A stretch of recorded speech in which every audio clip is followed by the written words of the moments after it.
Assalamualaikum warahmatullahi wabarakatuh. Nah, anak-anak, kita mulai pelajaran pertama. Kelas 9, Ilmu Pengetahuan Alam, materi Sistem Ekskresi pada Manusia. Bersama Ibu Julika Dewi Ratnasari. Kalian bisa memanggil Bu Ika. Mari kita belajar, anak-anak hebat. Sebelum mulai pembelajaran, silahkan berdoa terlebih dahulu. Semoga apa yang kita pelajari hari ini bermanfaat dan dapat dimengerti dengan baik. Amin.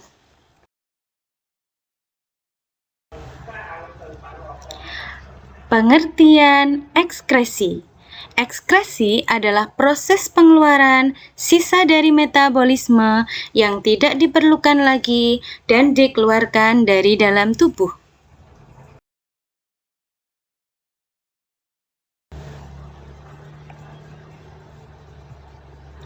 Organ sistem ekskresi pada manusia. Yang pertama adalah ginjal. Yang kedua adalah kulit. Dan yang ketiga adalah paru-paru. Yang keempat adalah hati.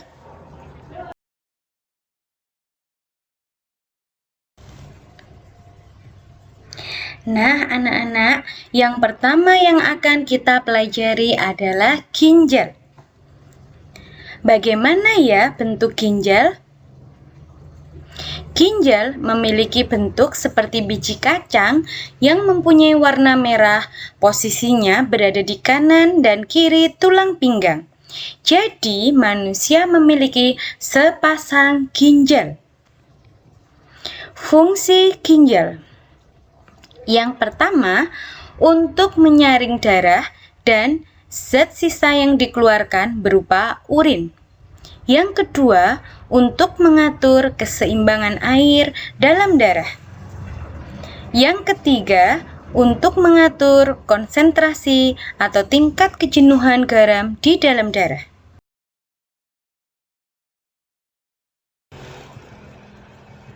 Nah, anak-anak, perhatikan gambar yang Ibu berikan. Ini adalah gambar ginjal, penampang dari ginjal. Kita mengenal bagian-bagian ginjal.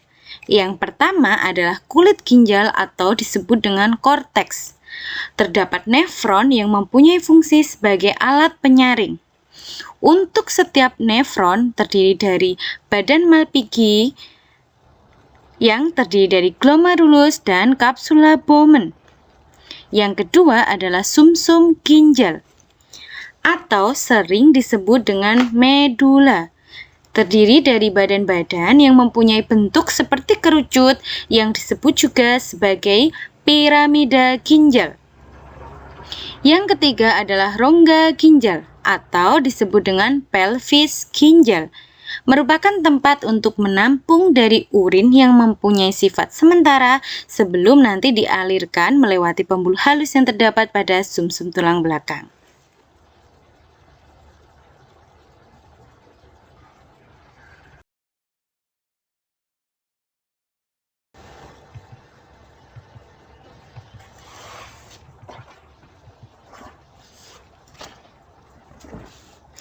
Di dalam nefron terdapat bagian-bagian penting yaitu glomerulus, kapsula Bowman, dan beberapa tubulus-tubulus.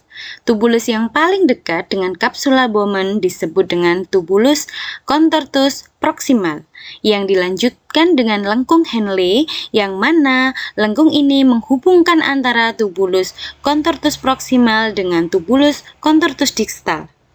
Bagian akhir tubulus dari contortus distal adalah tubulus pengumpul atau disebut tubulus collectivus yang akan membawa urin ke ureter.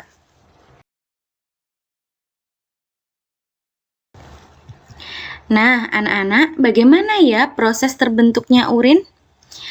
Ini adalah gambar yang Ibu berikan. Ini gambar terbentuknya urin. Anak-anak, urin terbentuk melalui 3 proses. Yang pertama adalah filtrasi atau disebut dengan penyaringan. Filtrasi terjadi di glomerulus. Darah akan mengalir ke glomerulus. Kemudian, cairan hasil filtrasi adalah urobilin, urea, glukosa, air, asam amino, dan ion-ion. Filtrat selanjutnya disimpan sementara di dalam kapsula Bowman dan disebut urin primer. Proses yang kedua adalah reabsorpsi, yaitu tahap penyerapan kembali zat-zat yang masih diperlukan oleh tubuh.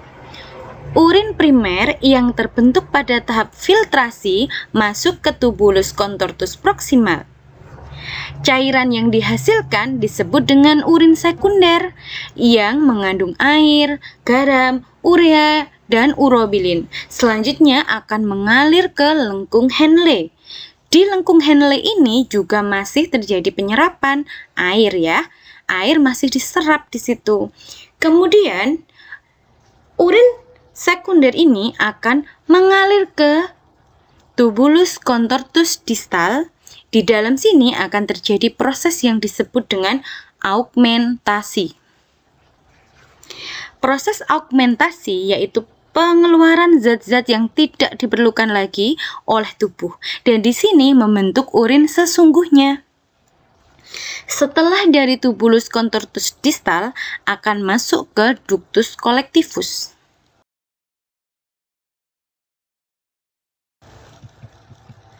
Kandungan urin 90% air. Urea ini menimbulkan bau pada urin. Kenapa urin kita memiliki bau? Karena ada urea di dalamnya. Ada garam dan urobilin.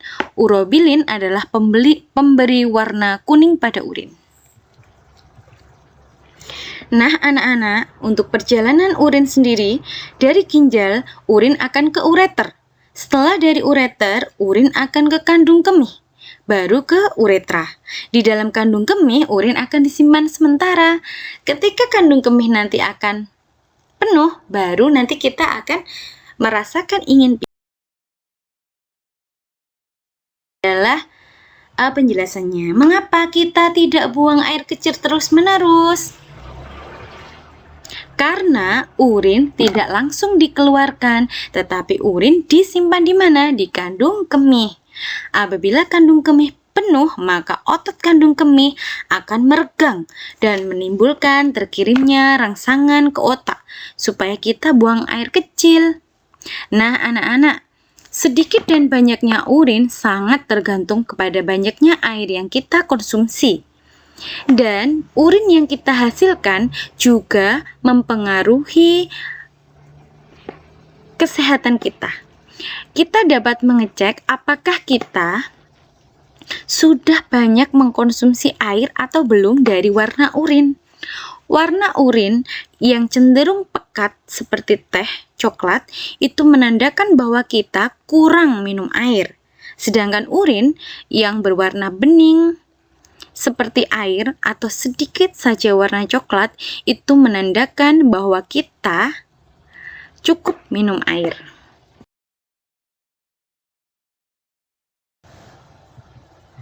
Nah, anak-anak, ini ada beberapa gangguan atau penyakit yang sering ada pada ginjal. Yang pertama adalah albuminuria, yaitu urin mengandung albumin dan protein.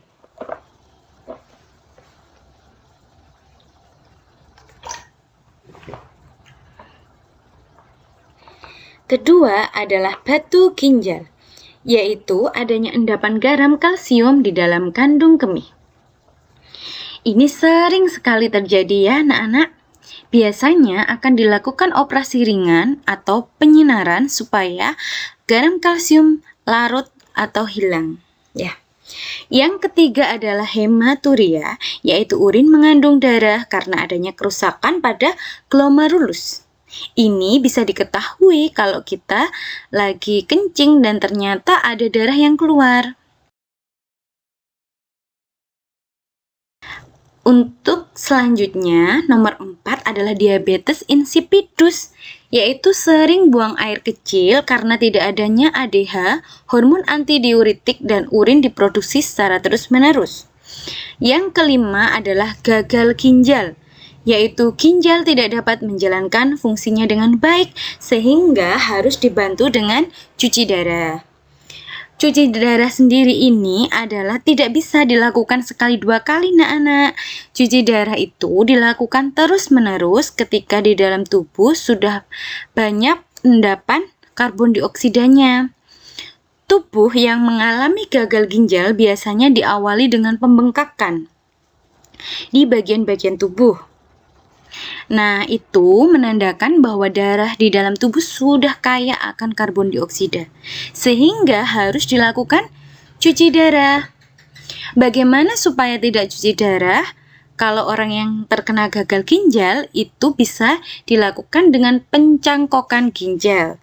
Nah, untuk mendapatkan ginjal untuk dicangkok yang sesuai itu juga tidak mudah, harus dilakukan beberapa tes laboratorium yang cocok untuk sesuai dengan ginjal yang diperlukan pasien yang membutuhkan. Nah, anak-anak, selanjutnya adalah kulit. Ini adalah bagian penampang dari kulit. Ada rambut, epidermis, dermis, kelenjar minyak, pembuluh darah, jaringan ikat bawah kulit, folikel rambut, dan kelenjar keringat. Kenapa ya kulit dikatakan sebagai sistem ekskresi? Karena dalam kulit juga adanya kelenjar keringat yang dihasilkan oleh kulit. Kenapa kalau kita dalam udara tertentu panas, kita mengeluarkan keringat berlebih? Itu adalah salah satu dari ekskresi kita, pertahanan tubuh kita dengan mengeluarkan keringat.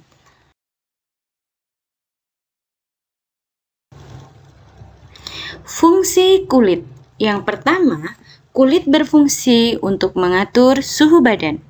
Yang kedua, kulit berfungsi sebagai tempat untuk menyimpan kelebihan lemak.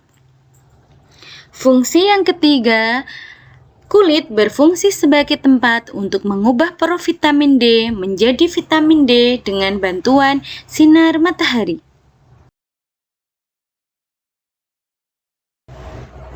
Fungsi kulit yang keempat, berfungsi sebagai alat pelindung tubuh terhadap kerusakan fisik, mekanis, maupun oleh zat kimia.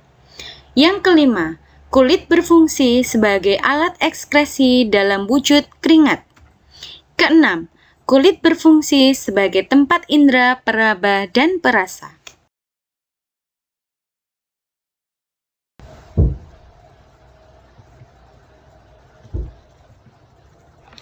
Bagian-bagian kulit. 1. Kulit ari, epidermis. 2. Kulit jangat atau dermis. Yang ketiga adalah jaringan ikat bawah kulit.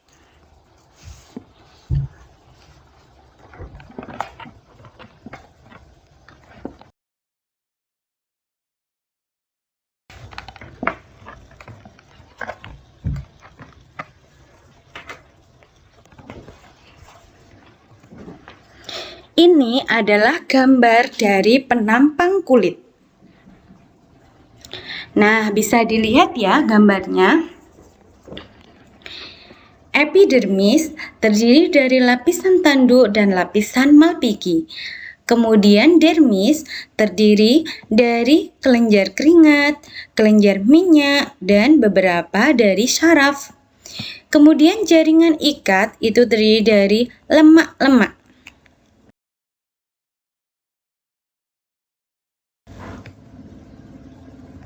Nah, sekarang Ibu akan jelaskan satu persatu. Kulit ari merupakan bagian terluar dari kulit yang tersusun dari jaringan epilium. Lapisan kulit ari terdiri atas lapisan tanduk dan lapisan malpighi. Lapisan tanduk merupakan lapisan kulit paling luar dan selnya telah mati, dan lapisan ini mudah sekali terkelupas. Lapisan malpighi adalah lapisan yang sel-sel penyusunnya hidup. Terdapat pigmen melanin untuk memberi warna kulit dan sebagai pelindung dari sinar matahari, serta terdapat ujung saraf perasa sehingga jika terluka akan sakit.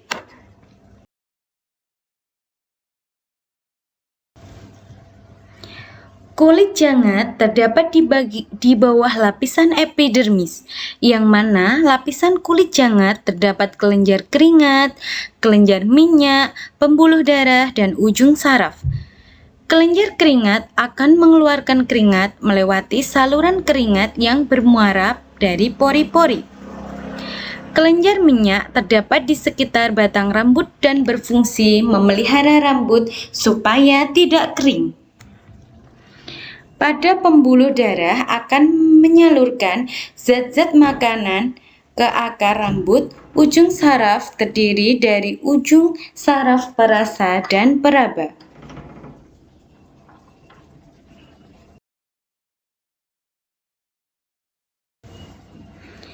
Jaringan ikat berada di bawah kulit dan mempunyai lemak yang berfungsi untuk melindungi bagian dalam tubuh sebagai cadangan makanan dan menahan suhu tubuh.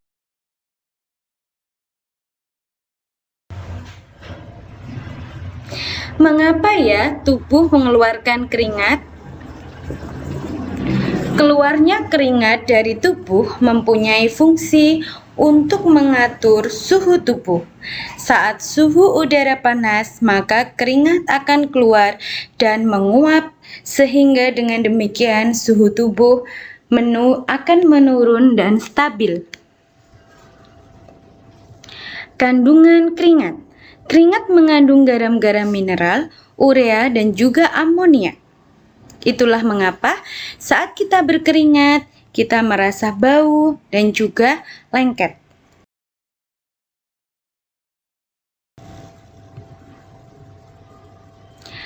Organ ekskresi berikutnya adalah hati. Coba perhatikan gambar yang Ibu berikan. Hati termasuk dalam organ ekskresi karena mengeluarkan cairan empedu yang berfungsi dalam membuang zat racun seperti amonia menjadi urea. Fungsi hati. 1. Untuk mengeluarkan empedu yang ditampung dalam kantong empedu dan kemudian disalurkan ke usus 12 jari untuk mengemulsikan lemak. Yang kedua, fungsi hati sebagai pengatur gula dalam darah. Yang ketiga, fungsi hati untuk membunuh kuman dan menetralkan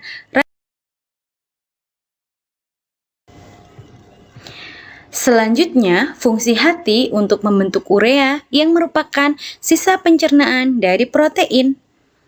Fungsi hati selanjutnya sebagai tempat pembentukan protrombin menjadi protrombin dan fibrinogen. Fungsi hati selanjutnya sebagai tempat perubahan provitamin A menjadi vitamin A.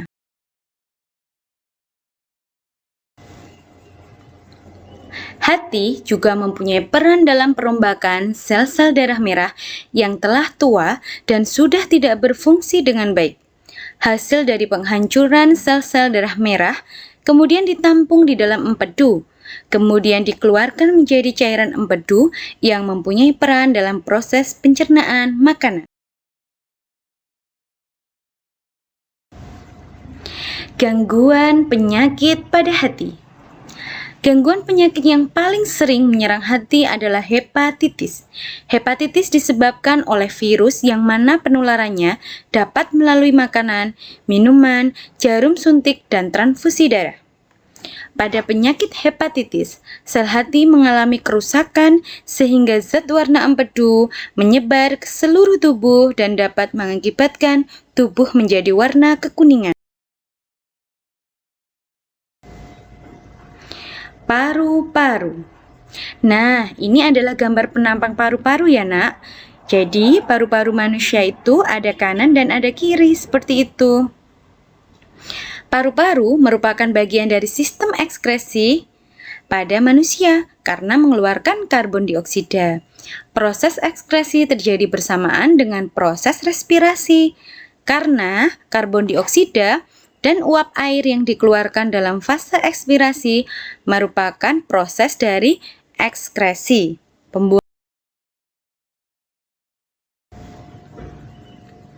Proses pengikatan oksigen dan pelepasan karbon dioksida oleh darah terjadi dalam alveolus.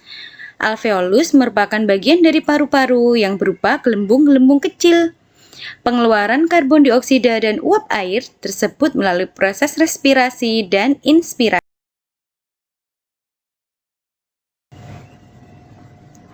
Mengapa gas karbon dioksida harus dikeluarkan? Karena apabila tidak dikeluarkan, maka gas karbon dioksida akan menjadi racun bagi tubuh. Nah, anak-anak, demikian pembelajaran kita hari ini ya. Untuk tugasnya, sekarang kalian cari di internet atau bahan ajar. Bagaimana cara untuk menjaga kesehatan organ-organ ekskresi kita. Terima kasih telah mendengarkan pembelajaran hari ini ya. Bu Ika rasa cukup sampai di sini saja. See you next time. Assalamualaikum warahmatullahi wabarakatuh.